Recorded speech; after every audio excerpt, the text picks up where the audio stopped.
ఏది అయినా చెయ్యి ఆచి చికెన్ మసాలా. ఆచి chicken masala. Ayatollah Ali Khamenei రెండో కొడుకు Mojtaba Khamenei Iran supreme leader గా ఎన్నికైనట్లు ఇరాన్ ఇంటర్నేషనల్ మీడియా తెలిపింది.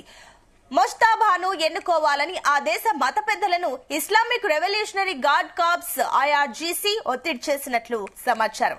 ఖమేనీ కార్యకలాపాల్లో కీలక పాత్ర పోషించిన మొజ్తబాకు ఐఆర్జీసీతో ఎంతో కాలంగా క్లోజ్ రిలేషన్స్ ఉన్నట్లు తెలుస్తోంది. ఇక అతని ఎన్నికపై యుఎస్ ఇజ్రాయెల్ స్పందనపై ఆసక్తి నెలకొంది.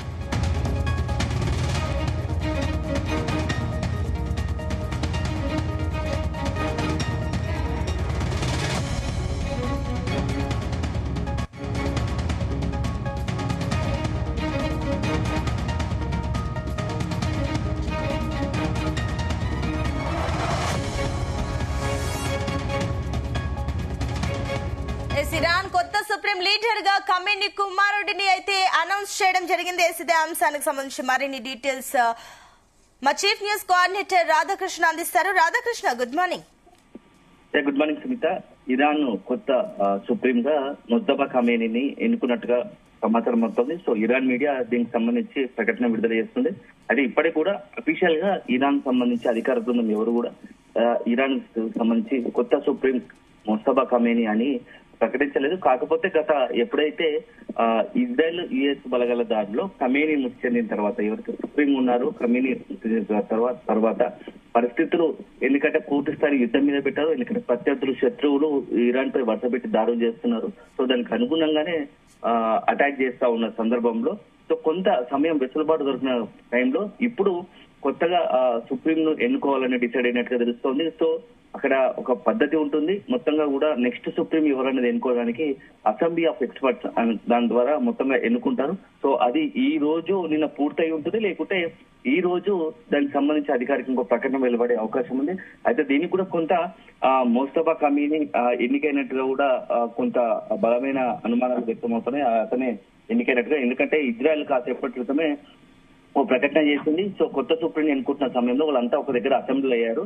అట్లాంటి సమయం చూసుకొని మేము దాడి చేసాము, ఈ దాడిలో చాలా మంది మృతి చెందారని చెప్పేసి కూడా ఇజ్రాయెల్ ప్రకటించింది. సో దీనివన్నీ చూస్తుంటే ఇరాన్ కొత్త సుప్రీం ఎన్నికయ్యారు. సో మొజ్తబా ఖమేనీ అధికారికంగా ఇక నెక్స్ట్ అతని సారథ్యంలోనే ఇరాన్ మొత్తంగా కూడా లీడ్ చేసే అవకాశం ఉందని చెప్పేసి కూడా మనకు సమాచారం అవుతుంది. సో మొత్తంగా మాత్రం గత 5 రోజులుగా ఇరాన్ మొత్తం ముఖ చిత్రమే మారిపోయిందని చెప్పవచ్చు. సో అనూహ్యంగా ఊహించని విధంగా ఇటు ఇజ్రాయెల్ కావచ్చు, అమెరికా బలగాలు ఒక్కసారిగా ఇజ్రాయెల్ మీద విరుచుకుపడడం, ఇజ్రాయెల్ యుఎస్ బలగాలు ఇరాన్ పై విరుచుకుపడడం, ఊహించని స్థాయిలో ఇరాన్ సుప్రీం గా ఉన్నటువంటి ఖమేనీ ముచ్చెందున ఖమేనీతో పాటు ఇతరత్ర అత్యంత కీలకమైన రక్షణ శాఖ మంత్రి నజీర్జాదేతో పాటుగా అక్కడ ఉన్నటువంటి మొత్తం ఏదైతే అక్కడ ఉన్నటువంటి ఆర్మీకి సంబంధించి చీఫ్ గా ఉన్నటువంటి గార్డ్ చీఫ్ గా ఉన్నటువంటి పార్పోర్ కూడా మృతి చెందడం పెద్ద సంచలనంగా మారింది. సో చాలా అత్యంత శత్రుదుర్భేద్యమైన ఎప్పుడు ఎవరి కంటికి ఎవరి నిఘాకు చిక్కని ఖమేనీ ఇరాన్ సుప్రీం ఖమేనీ ఒక్కసారిగా మన దాడిలో మృతి చెందడంతో ఒక సంచలనంగా మారింది. సో అతనితో పాటు 48 మంది మృతి చెందిన పరిస్థితి తెలిసింది. అందుకే ఆ తర్వాత పరిణామాలు వరుసపెట్టి ఇటు ఇరాన్ మొత్తం ఖమేనీ మృతికి ప్రతీకార దాడులతో గల్ఫ్ దేశాలపై పెద్ద ఎత్తున దండయాత్ర చేసినట్టుగా డ్రోన్లతో అటాక్ చేస్తోంది, మిజైల్స్ తో అటాక్ చేస్తోంది. సో గల్ఫ్ లో మొత్తంగా పశ్చిమ ఏసియాలో ఇప్పుడు ఒక రకమైన ఉద్రిక్త ఒక యుద్ధ వాతావరణం ఉంది. ఎక్కడ డ్రోన్ అటాక్ జరుగుతుందో తెలియదు, ఎక్కడ మిజైల్ తో అటాక్ తెలియదు. సో మొత్తంగా కూడా ఒక హై అలర్ట్ ఉన్న పరిస్థితి. సో ఇప్పుడు దానికి తోడు కొత్తగా ఇరాన్ సుప్రీం గా కనుక మొజ్తబా ఖమేనీ ఎన్నికైతే పరిణామాలు ఖచ్చితంగా ఉంటాయి. మరొకసారి మొత్తం ఎక్కడైతే ఖమేనీ మృతితో కొంత డైలమాలో కావచ్చు, కొంత ఎక్కడైతే డిఫెన్స్ లో పడ్డటువంటి ఇరాన్ మరొకసారి రియాక్టివ్ అయ్యే అవకాశం ఉంటుంది. సో ఖమేనీ సారథ్యంలో ఎవరైతే మొజ్తబా ఖమేనీ సారథ్యంలో మరింత దూకుడుగా యుద్ధంలో పాల్గొనే అవకాశం ఉంటుంది అతని డైరెక్షన్ లో. సో ఇప్పుడు మరొకసారి కూడా మొజ్తబా ఖమేనీని కూడా ఇజ్రాయెల్ యుఎస్ బలగాలు కూడా రంగంలోకి దిగే అవకాశం కనపడుతుంది, అతన్ని అటాక్ చేసే అవకాశాలు కనపడుతుంది. ఇప్పటికే అమెరికా ఇజ్రాయెల్ రెండు కూడా ఏకదాటిగా ఇక మిజైల్ వర్షన్ డ్రోన్లతో అటాక్ చేస్తూ వచ్చింది. సో అధికారికంగా డొనాల్డ్ ట్రంప్ కూడా ప్రకటించిన సంగతి తెలిసింది. అక్కడ ఉన్నటువంటి రాడార్ వ్యవస్థను, లాంచర్ వ్యవస్థను పూర్తిగా ధ్వంసం చేశాం, నాశనం చేశాం. ఇరాన్ లో ఇక చేయడానికి ఏం లేదు. మొత్తంగా కూడా ఇరాన్ ను మొత్తం మేము అనుకున్న విధంగా కూడా మొత్తం పూర్తి స్థాయిలో విధ్వంసం చేశామని చెప్పేసి కూడా డొనాల్డ్ ట్రంప్ ప్రకటించారు. ఇదొక అంశం అయితే. ఇక నెక్స్ట్ ఖమేనీ ఎన్నికైతే ఖమేనీ ఏ రకంగా ముజబ్బా ఖమేనీ అయితే అతను ఇజ్రాయెల్ యుఎస్ సంబంధించి యుద్ధాన్ని ఎలా డీల్ చేస్తాడు. అదే సందర్భంలో ఒకవైపు ఇప్పటికే చైనా అదేవిధంగా ఉత్తర కొరియా కొంత ఇరాన్ కు మద్దతు ఇస్తున్న ప్రకటనలో వాళ్ళ రెండు దేశాల సహాయాన్ని ఏమైనా తీసుకుంటారా, వాళ్ళ రెండు దేశాలతో ఏమన్నా రిక్వెస్ట్ చేసి వాళ్ళ సాయం పొందే పరిస్థితి ఉంటుందా, ఖమేనీ ఎలా ఆలోచిస్తాడు. ఎందుకంటే 4.5 దశాబ్దాల పాటు ఇరాన్ సుప్రీం గా ఉన్నటువంటి అంటే చెందినటువంటి అలీ ఖమేనీ ఆధ్వర్యంలో ఇరాన్ ఎక్కడ కూడా ఇజ్రాయెల్ కావచ్చు, గతంలో అనేక మార్లు ఇజ్రాయెల్ అమెరికా బలగాలు ఎంత ఒత్తిడి చేసి ఎంత చేసినా ఎక్కడ కూడా మెట్టు దిగలేదు. పూర్తి స్థాయిలో వాళ్ళ కౌంటర్ అటాక్ ఇచ్చేంత పొజిషన్ లో ఉండేవాడు. సో ఎప్పుడైతే ఈ మొన్నటి దాడిలో చనిపోయాడో అప్పటి నుంచి కూడా కొంత ఇరాన్ డిఫెన్స్ లో పడ్డది. ఎందుకంటే కోలుకోలేని పరిస్థితి.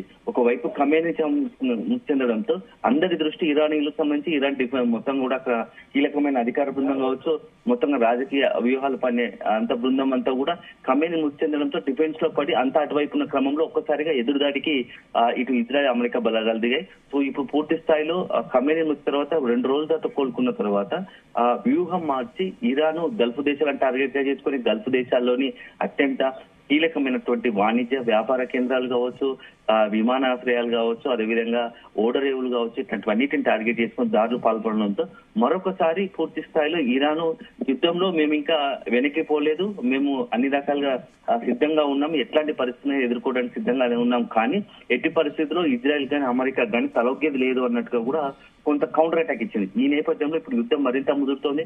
మనం గత మొదటి 2 రోజుల తర్వాత పరిస్థితి చూసాము. ఒక రకంగా చెప్పాలంటే ఇరాన్ అన్ని రకాలుగా తన అస్త్రశస్త్రాలను సంధించి ఎటు రకంగా చూసుకున్నా ఒకటి గల్ఫ్ దేశాలను టార్గెట్ చేసుకుంది, ఇజ్రాయెల్ టార్గెట్ చేసుకుంది, యుఎస్ బలగాలను టార్గెట్ చేసుకుంది. అదే సందర్భంలో అన్నిటికీ మించి ప్రపంచానికి అత్యంత కీలకమైనటువంటి చమురు ఉత్పత్తి కేంద్రాలను టార్గెట్ చేసుకుని చమురు ఎగుమతి దిగుమతులకు నష్టం జరిగేలా, చమురు ఉత్పత్తి పైన తీవ్ర ప్రభావం చూపేలా కొంత తన వ్యూహాన్ని మార్చినట్టుగా తెలుస్తోంది.